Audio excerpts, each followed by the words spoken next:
So there I am, standing at the hall closet. Hoodie, too hot. Vest, too cold.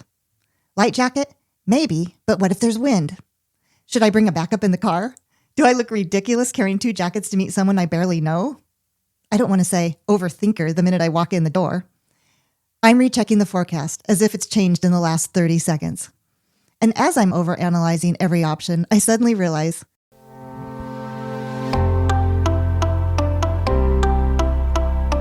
Hi there, I'm Wendy Rimmelsbacher, and welcome to the podcast show Dim to Daring. Do you feel like there's something bigger waiting for you, but you're not sure how to make it happen? You're in the right place. I'm here to bring you inspiring stories, powerful insights, and practical strategies to help you reignite your spark, realign with your purpose, and take those bold steps towards the life you were meant to live. Let's dive in, because you're not finished yet. You're just getting started.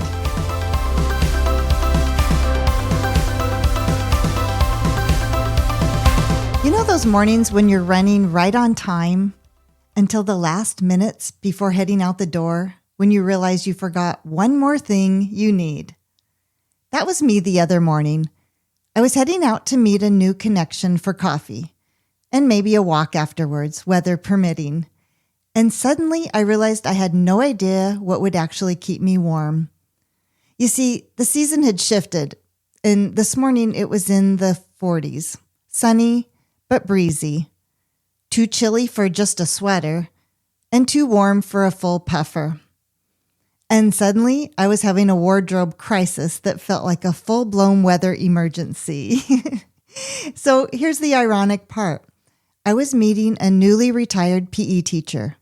You know the type, someone who instinctively knows what to wear in every temperature. She even told me her hard rule. When it dips below 40 degrees, PE class moves indoors. So standing there in front of my coat closet, analyzing every jacket option, I realized something bigger was happening. Because that jacket dilemma, it's about so much more than just the weather. It's about what happens when perfect preparation becomes the enemy of forward motion. And if you're a capable, thoughtful, responsible woman, I'm guessing you've been here too. Because I love to be helpful and maybe just a little dramatic, I made us a ready enough weather chart. So when it's in the 30s, it's time for a real jacket and maybe a scarf and mittens. You're brave for even going outside. And if it's in the 40s and it's sunny out, grab that vest and a little courage. And if it's cloudy, add the quarter zip. When it's in the 50s, quarter zip or sweater weather. This is peak competence energy. When it's in the 60s, you'll probably carry your light jacket all day. But hey, you look great doing it. And when it's in the 70s, this is your comfort zone. Short sleeves, big smile, totally thriving. When it's in the 80s, don't forget your SPF, your sunglasses, and your I'm not melting, I'm glowing mindset. So there you go. Sometimes you don't need the perfect choice. You just need permission to pick something and go with it. So there I am, standing at the hall closet. Hoodie, too hot. Vest, too cold. Light jacket, maybe, but what if there's wind? Should I bring a backup in the car? Do I look ridiculous carrying 2 jackets to meet someone I barely know? I don't want to say overthinker the minute I walk in the door. I'm rechecking the forecast as if it's changed in the last 30 seconds. And as I'm overanalyzing every option, I suddenly realize I'm about to be late. Yikes. Here I am, stuck in a decision limbo, not because I didn't have what I needed, but because I was afraid of choosing wrong and afraid of looking foolish. And that's exactly what happens when opportunity knocks. You don't freeze because you're incapable. You freeze because you want to get it right. And while you're standing there calculating every variable, the moment passes. The opportunity moves on to someone willing to just grab something and go. Can you relate?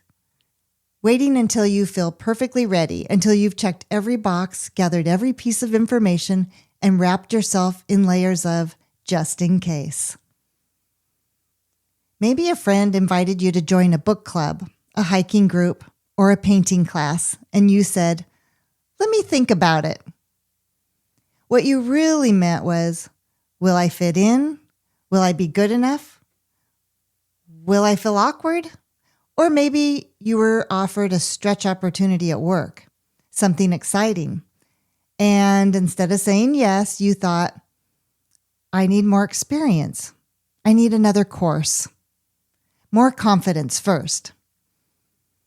Or there's a creative idea calling to you, a podcast, a business, a project, and you've been preparing for months, maybe even years, waiting for the right moment when all the stars align.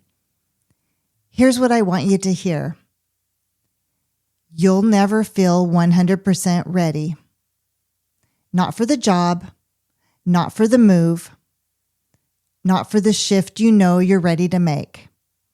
And you know what? That's actually okay. It doesn't mean you're doing it wrong. It means you're doing something that really matters. You don't need perfect readiness. You need to be ready enough. Just like choosing a jacket, you go with what feels right for now and trust yourself to adjust, because life has a thermostat. But you don't learn the skills if you never leave the house.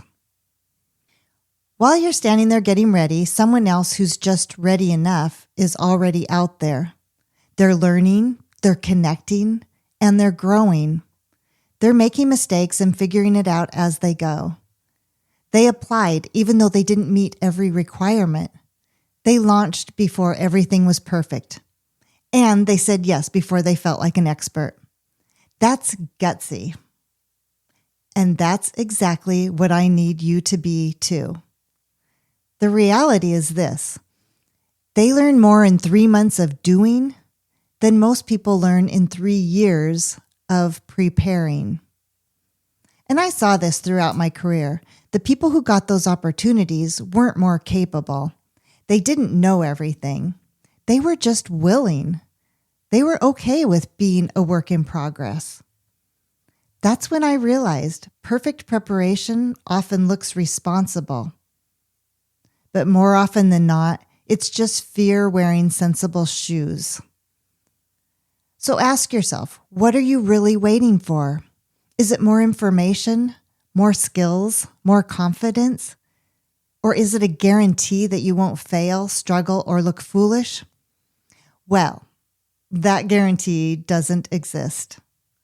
But here's what does exist. The possibility that you'll try something, you'll learn from it, and become someone you never could have been by staying safe. And you can't build confidence from the sidelines. You have to be in the game. Remember what I talked about in a previous episode about who you're becoming deserves your gratitude today? Every brave choice is a rep. Every time you do something scared, you're building the person you're becoming. Well, here's the truth. You can't do the reps from the sidelines. You have to be in the game. Let me tell you something else I realize now when I stand in front of that closet pondering all my choices. My PE teacher friend has a system. Below 40 degrees, stay inside. And it's automatic for her to protect her students. And I caught myself thinking, well, of course she knows what to do. She's an expert. But you know what? She wasn't born knowing this. She learned through trial and error, through cold mornings, through watching and adjusting. She earned that expertise through being ready enough, thousands of times until it became second nature. And if you're new to something, you don't need her level of certainty. You just need starter courage, the willingness to try, learn, and adjust. And to keep your sense of humor handy for the surprises along the way, because there will be surprises. You don't need perfection, you need permission, and I'm giving you permission right now. Permission to be a beginner, permission to learn as you go, Permission to say yes before you have all the answers. Some of my best opportunities came when I didn't feel ready, but I said yes anyway. I said yes to projects I'd never done before. I said yes to conversations that scared me. I said yes to opportunities that felt bigger than my current skill set. And once I was in motion, once I stepped out the door, I figured it out along the way. Yes, there was that instant adrenaline and heart beating so fast it could have been seen through my jacket, but I was excited. Excited about gaining new skills, meeting new people aligned with who I want to become, and creating fun memories of growth. Confidence doesn't come from perfect preparation. It comes from showing up. Ready enough isn't reckless, it's courageous. So you might be asking, what does ready enough look like in real life? It means you have the basics covered. Not everything, just enough. Ready enough means you know your topic well enough to speak without memorizing every word. You have communication skills to meet new people and the courage to show up even when you don't know anyone in the room yet. You have some relevant experience and the willingness to learn the rest. And it also means you've done enough research to take the first step, not map out the next 5 years. Ready enough means you're willing to be uncomfortable. You're willing to learn in public. You're willing to improve as you go. It means you've shifted from, how can I avoid failure, to, how can I learn quickly? And here's the beautiful thing. It's actually more resilient than perfectionism. When you're trying to be perfect, any mistake feels like a catastrophe. But when you're committed to being ready enough, mistakes are just information, feedback telling you what to adjust next time. Perfection makes you brittle. Being ready enough makes you adaptable. Now, if I had waited for the perfect jacket scenario, I would have stayed home. And you know what would have happened? Nothing. Absolutely nothing. No connection, no conversation, no new friendships forming, just me at home, perfectly dressed, with nobody to meet. And that's what happens when you wait for perfect conditions. You get perfect preparation and 0 results. So let me ask you, what's your jacket moment right now? What opportunity or idea are you standing in front of, waiting for the perfect plan, timing, or courage? Is it the conversation you need to have? Is it the project you've been putting off? The application you haven't submitted? Or the creative work that keeps calling to you? What are you telling yourself you need first? More time? More experience? More confidence? Or more clarity? And what if you already have enough? This week, I want you to dare to be ready enough. Instead of asking, am I ready? Ask, am I ready enough to take the first step? Because that's all you need. Not the whole staircase mapped out, not the guarantee of success, just enough courage for that very first step. And then when you take that step, ask yourself, am I ready for the next one? That's how momentum builds. That's how dreaming turns into doing. And that's how you move from dim to daring. This is that messy middle I talked about in the previous episode. You're between the old version that waits for permission and that new version that gives herself permission. And being ready enough, that's exactly how you cross that bridge. Here's something practical to work with this week. Identify one thing you've been waiting to feel more ready. Now ask yourself these 3 things. 1, what's the smallest possible first step? 2, what do I actually need to take it? Now, not what would be nice, but what's essential. 3, What's the worst realistic outcome if I try before I'm ready? Now, most of the time, you'll feel uncomfortable. You'll learn something and you'll survive. But if you don't try, you stay exactly where you are. So choose the jacket, walk out the door, and figure it out as you go. And by the way, I did make it to that coffee meetup. I grabbed the puffer vest. It wasn't perfect, but it was perfect enough. Oh, and the walk, it didn't happen because the wind picked up, but the connection did. And that was the point. Sometimes ready enough goes sideways, and it's still absolutely worth it.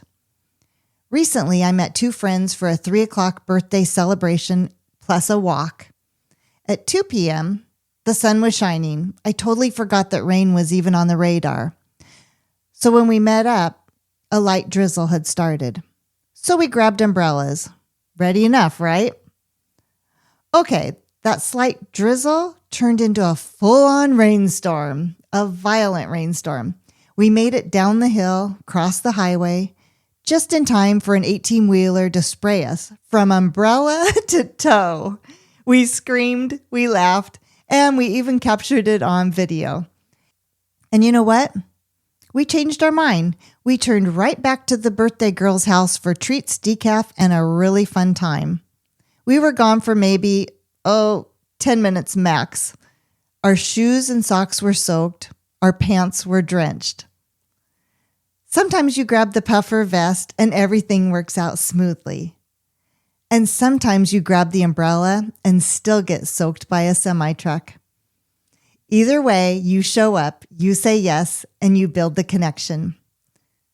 Over these last few episodes, we've been honoring who you're becoming, staying in the messy middle, that awkward stretching season where real growth happens.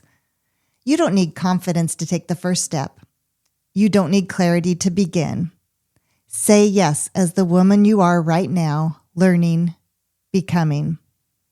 That's not reckless at all. That's daring. Gratitude acknowledges the growth. The messy middle builds the muscle. And ready enough is how you move forward. So don't wait until you feel like the new version of you. Until next time, keep stepping forward, one imperfectly perfect layer at a time. You've got this. You're ready enough. Now go become her.